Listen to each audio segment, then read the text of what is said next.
say anything about layovers? Well, you see, Lovey, I believe we have had some sort of an accident. Skipper? Yes, we most certainly had an accident, and I think someone has some explaining to do. Well, you see, there were these whales. Just sit right back and you'll hear a tale of a fateful trip that started from this tropic port aboard this tiny ship. Gilligan's Island, created by Sherwood Schwartz, creator of The Brady Bunch, was a show that has had a long and strenuous history behind it. Gilligan's Island initially debuted on CBS, September 26th of 1964, chronicling the story of 7 castaways stranded on a deserted island after their ship was caught up in a tropical storm and wrecked. The show was Schwartz's first attempt in creating a series on his own, after he had previously only written scripts for other television and radio shows. With the help of CBS, Schwartz began filming at Radford Studios in Los Angeles, where both the pilot episode and the official series were filmed. The pilot episode was filmed in November of 1963, under the title of Maroon, with the theme and background music being composed by John Williams. The pilot introduced the characters of Gilligan, Bob Denver, and the skipper, Alan Hale Jr., who operate their tour boat, the Minnow, on the docks of Honolulu, Hawaii. The passengers within the pilot consisted of Thurston Howell III, a multimillionaire, and his wife, often referred to as Lovey or Mrs. Howell, portrayed by Jim Backus and Natalie Schaefer, along with Professor Roy Hinckley, Ph.D., or simply the Professor, John Gabriel, and Bunny and Ginger, 2 secretaries portrayed by Nancy McCarthy and Kit Smythe, respectively. The majority of the pilot episode consists of the newly stranded castaways exploring the island and building shelters, finding food, and attempting to fix the ship's radio transmitter. While the pilot was fairly well received by the studio, some changes were ultimately made before the official series began production. Within the new draft, 4 out of the 7 castaways would remain the same and portrayed by the same actors, but the remaining 3 were rewritten. The Professor kept the same basic characteristics, with the only change being that he would now be portrayed by Russell Johnson, after the studio heads noted that they believed that John Gabriel looked too young to have the experience of someone as educated as the Professor. The role of Ginger was not only recast, now played by actress Tina Louise, but was also rewritten as a movie star from Hollywood, similar in behavior to Marilyn Monroe. The third character, Bunny, was replaced altogether for a new character, Mary Ann Summers, a farm girl from Kansas who would be played by Dawn Wells. After recasts and rewrites were made, production on the official series began, with the first episode, 2 on a Raft, reusing some of the original footage from the pilot, barring that which included cut cast members. Rather than retelling the story of the pilot, the episode instead focuses on Gilligan and the skipper as they attempt to sail out for help on a raft, believing to have landed on the mainland before realizing that they simply sailed to the other side of the island. The series went on to show the continuing misadventures of the castaways as they attempted to survive on their new island home. Throughout the series, there were 6 different plot formulas that episodes revolved around. The first involved breaking news announcements, heard over the castaways' radio, announcing an event or piece of information which often involved a few of the castaways. After causing panic or concern through the course of the episode, it would often conclude with another news announcement stating that the first one was incorrect or has been fixed. The second formula sees the castaways encountering strange objects that often washed ashore or crashed into the island, such as a meteorite or a crate with a malfunctioning robot. Third, the group would often encounter visitors to their island. This can be seen in episodes like Man with a Net, where a butterfly collector visits to find a rare species of butterfly, or Little Island Big Gun, in which a gangster hides out on the island after a bank heist. The fourth type of plot depicted is the castaways' dreams, which were usually related to something happening within their real lives on the island. Everybody rise and cheer the leader of the country. Viva el Presidente! Viva el Presidente!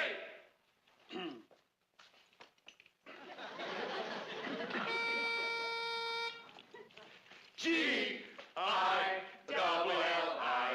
G-A-N spells Gilligan. Leader of a mighty nation, idolized by all the population. G-I-double-L-I, G-A-N-U-C. He's the one we adore, he will keep us out the war. Gilligan, that's me. The fifth simply followed the group's everyday life on the island, finding different food sources and locations that the group is able to take advantage of for their survival. A running gag scene within the show, particularly in these types of episodes, would show the castaways being able to create several everyday objects from resources found on the island. Because of this gag, the castaways were depicted to be surrounded by everyday objects at times, such as pipelines and closets made out of bamboo, along with tables and chairs. The sixth and last plot structure played off of the castaways' attempts to recreate some aspect of society that they missed, seeing the castaways hold events such as beauty pageants and the Howells employing Gilligan as a butler. You ladies may be seated. First of all, I'd like to say all the ladies are very beautiful, and each one deserves to win. Oh, very charmingly said. Never mind that now, Gilligan. Who won? With all due respect to candidate number 1, and candidate number 2, and candidate number 3, my deciding vote goes to candidate number 4. 4? Well, but there were 3 candidates, not 4, you fool. What are you talking about, Gilligan? I have my own candidate. You had your own contest? Here, I'll show you. Miss Castaway? I've never seen anything like it in my life. A monkey. Even we are? And you call yourself an American? Well, that's just it, Mrs. Howell. All Americans except her. Well, what's that got to do with it? Well, to enter a beauty contest, you have to be a native, and she's the only one born on the island. Oh, he's got a point there. After the first season, the series was presented in color, with later rebroadcasts of the first season being colorized for syndication. The series ran for a total of 3 seasons on CBS, with the last episode airing on April 17, 1967. Gilligan the Goddess told the story of a chief from a neighboring island, traveling to the Castaways Island in search of a goddess to marry. But the episode had no hints as to whether or not the group would ever be rescued. This lack of any concrete conclusion came from the sudden cancellation of the show, leaving the writers with the inability to fix it.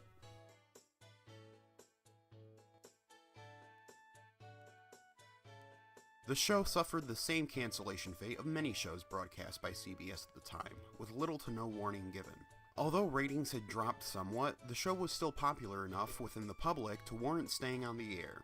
However, at the same time, CBS was deciding whether or not to cancel one of their longest-running series, GUNSMOKE. The debate over cancellation was due to the positioning of GUNSMOKE in the CBS network's time slot. Seeing the show air late on Saturday nights, the president of CBS, William Paley, and many other network affiliates pushed for the rescheduling of GUNSMOKE to a different time slot in order to keep the show on the air. It was eventually decided that the Western would be moved to an earlier time slot, one positioned during Monday evenings at 7:30. Which happened to be the time slot that Gilligan's Island had currently been airing from. GUNSMOKE quickly took over the new airtime, and Gilligan's Island was quietly cancelled in the background, a decision that wouldn't reach the cast members for some time, as several of them were taking vacation time off from working. After the cancellation of Gilligan's Island, creator Sherwood Schwartz was unsure of the future of the series. In 1971, Schwartz was approached by Lou Scheimer, the co-founder of an animation production studio called FILMATION. Scheimer pitched the idea of an animated series to Schwartz, but was declined as Schwartz was already in the middle of attempting to revive the original series on other networks. After 3 years, Schwartz finally agreed to the creation of the show, after failing to sell the revival to another major network. The show set off into production and later aired on ABC from September 7th of 1974 to October 18th of 1975, airing a total of 24 episodes under the title of The New Adventures of Gilligan. A large portion of the voices were provided by the original cast members such as Bob Denver and Jim Backus, but neither Dawn Wells or Tina Louise provided the voices for their characters. Both during and after the production of Gilligan's Island, Tina Louise was often worried that her performance as Ginger would typecast her in similar roles, and thus she decided to never reprise her role again, continuing on to other projects that she deemed to carry a more serious tone, a move that she considered to be salvaging her ruined career. Dawn Wells, on the other hand, was simply unable to attend production of the series due to her participation in a traveling theater production. In their stead, both the roles of Ginger and Mary Ann were voiced by actress Jane Webb.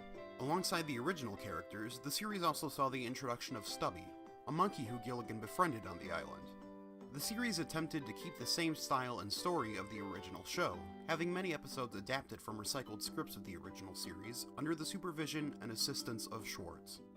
Even with the series keeping a similar tone, it was still deemed for children as it was animated, so Filmation followed the trend of other cartoons at the time by attaching some sort of moral lesson or educational factor into most of the series' stories, seeing the episodes often close with Skipper and Gilligan talking about whatever lesson they had learned over the course of that episode.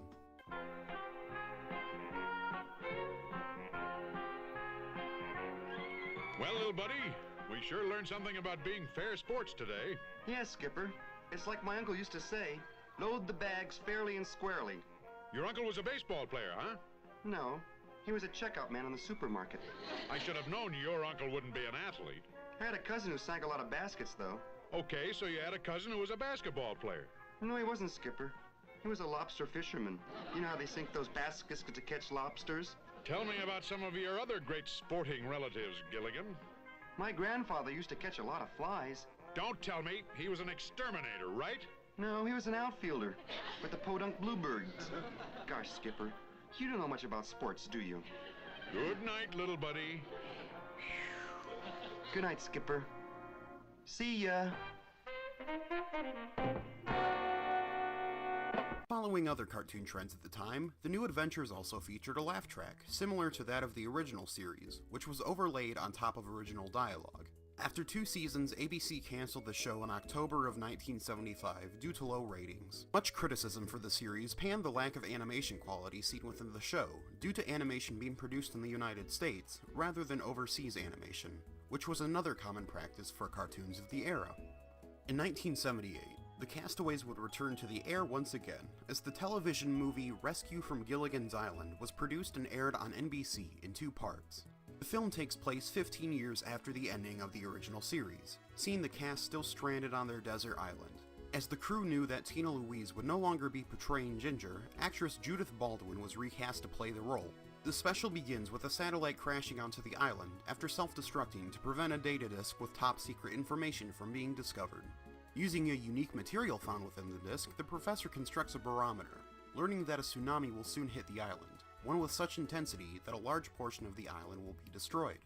In preparation, the castaways secure their huts together to create a makeshift raft. The next morning, the castaways wake up to discover that they're stranded out at sea after the island was destroyed in their sleep. While the castaways drift aimlessly through the ocean, Gilligan starts a fire to cook fish, but the fire quickly spreads out of control.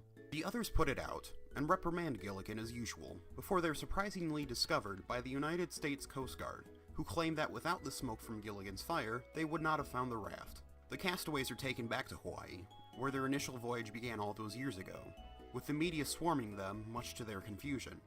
The group decides to meet again at Christmas, before going their separate ways, in an attempt to salvage their previous lives.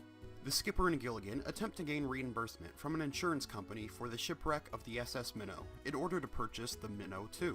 However, in order to earn the money, the duo must receive signatures from their former passengers, stating that Skipper was not responsible for the wreck. After the two travel the country, reuniting with their old friends and gaining signatures, Gilligan and the skipper finally turn the statement over to the insurance company, just in time for the maiden voyage of the Minnow II.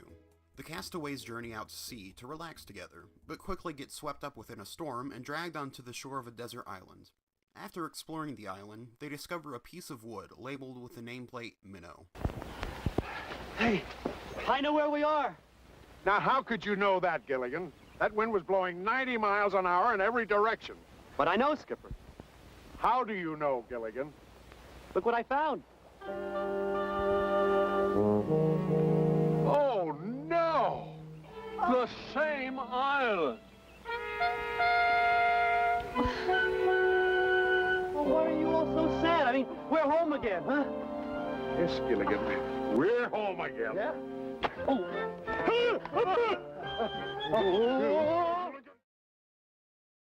Not even a year later, in May of 1979, the made-for-television movie The Castaways on Gilligan's Island aired, picking up directly after the first movie. Again, the movie was aired as a 2-part special, as well as being aired on NBC as the first movie was. Within the first part, the castaways discover a pair of airplanes hidden deep within the jungle of the island that were previously covered in overgrowth, but now being cleared away by the tsunami from the beginning of rescue. The professor combines the two planes into one big enough to carry all the castaways, dubbing it the Minnow III, and seeing the castaways begin their journey back to Hawaii. Issues arise during the flight, causing the need to jettison some weight from the plane.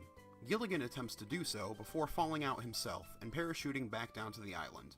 The castaways quickly return for Gilligan, even knowing that they would not be able to take off again if they land. After the rest of the group reunites with Gilligan, they are found by a United States Navy captain, who said that their plane was detected on their radar. Again, the castaways return to Hawaii, charting the location of the island in order to prevent future incidents from occurring. The second part of the special takes place a year later, with Mr. Howell having turned the island into a tropical resort, with Gilligan and the skipper manning the Minnow 4, a boat that would pick up resort guests from cruise ships and bring them to the island. The intention for the second part was to serve as a pilot for a new series in the style of The Love Boat, seeing different passengers and visitors stay every episode, and interact with the original cast during their stay. While the idea for this new show was never developed into a standalone series, the castaways would return only 2 years later, in 1981, for their final film, The Harlem Globetrotters on Gilligan's Island. The movie returns to the tropical resort on the island, now called The Castaways, where a business rival of Mr. Howell, J.J. Pearson, played by Martin Landau, attempts to secure possession of the island after learning that the fictitious ore Supremium is located on the island. During the production of the movie, Jim Backus was ill, and so the group was introduced to Thurston Howell IV, portrayed by David Ruprecht. Along with the absence of Mr. Howell, Judith Baldwin did not return to play Ginger, causing the role to once again be recast, with actress Constance Forsland now occupying the role. The beginning portion of the film shows the Harlem Globetrotters, a traveling group of basketball players, flying over the ocean and being forced to land on the island due to engine trouble, being discovered by Gilligan and the skipper. Over the course of the movie, J.J. Pearson attempts to scare away most of the castaways and resort guests before Gilligan and the skipper uncover his plans to gain possession over the island. Pearson gains the rights to the island before the duo can put a stop to it. In order to try and save the island, a final deal is made. If the Globetrotters can beat Pearson's team of robot basketball players, he will destroy the contract. The Globetrotters eventually win, after Gilligan makes the winning shot, and the movie closes out with Mr. Howell returning to the island for one last appearance, thanking everyone for their assistance in looking after the resort. The last piece of media to feature the cast reprising their roles was the 1982 animated television show, Gilligan's Planet. Gilligan's Planet was produced and animated by Filmation, the production company responsible for the previous animated show. The show centered around a premise that built upon the original series, with a professor building a spaceship to get off the island, unexpectedly shooting off into outer space and crashing on an unknown planet. The remainder of the plot, again, stayed very similar to the original series, with only minor changes made, such as the landscape, and visitors to the island being alien beings rather than humans. The series was short-lived, as it only had 13 episodes and aired from September 18th of 1982 to December 11th of the same year. While not wholly related to the show, in 2004, the television network TBS began to air a new series titled The Real Gilligan's Island. The series was a reality show, similar to that of Survivor, in which contestants would be tasked to complete challenges based around events from Gilligan's Island. Contestants were also made to dress and act as a certain castaway, usually being picked out for participation partially based on their resemblance to the characters. The show only aired for 2 seasons, after being a ratings disaster, with TBS announcing in 2005 that a 3rd season would not be produced. Before his passing, Sherwood Schwartz always expressed the desire to make another Gilligan's Island movie for a modern crowd, signing over the rights to the franchise with a desire for a release in March of 2012. Schwartz was thrilled with the idea to see actors he was a fan of starring in this movie, such as Michael Cera as Gilligan and Beyoncé as Ginger. Little news surfaced as the tentative date of the movie's release came and went, before it was reported in December of 2013 that actor Josh Gad was working on co-writing the film along with starring in it. Yet aside from this single news article, there has been no further news about a revival of any sort. What started off as a 3-hour tour turned into decades of entertainment for millions of Americans, giving them a glimpse into the lives of the 7 castaways. The future of the series seems to be uncertain for now, but people everywhere are still able to look back on the island and laugh while waiting. Gilligan's Island became an American icon both during and after its run. Even now, although the show has all but faded into obscurity, it still holds a dedicated and sturdy fan base, one that will be around for years to come. For the courage of the fearless crew, the Minnow would be lost. The Minnow would be lost. The ship's aground on the shore of this uncharted desert isle, with Gilligan, the skipper too.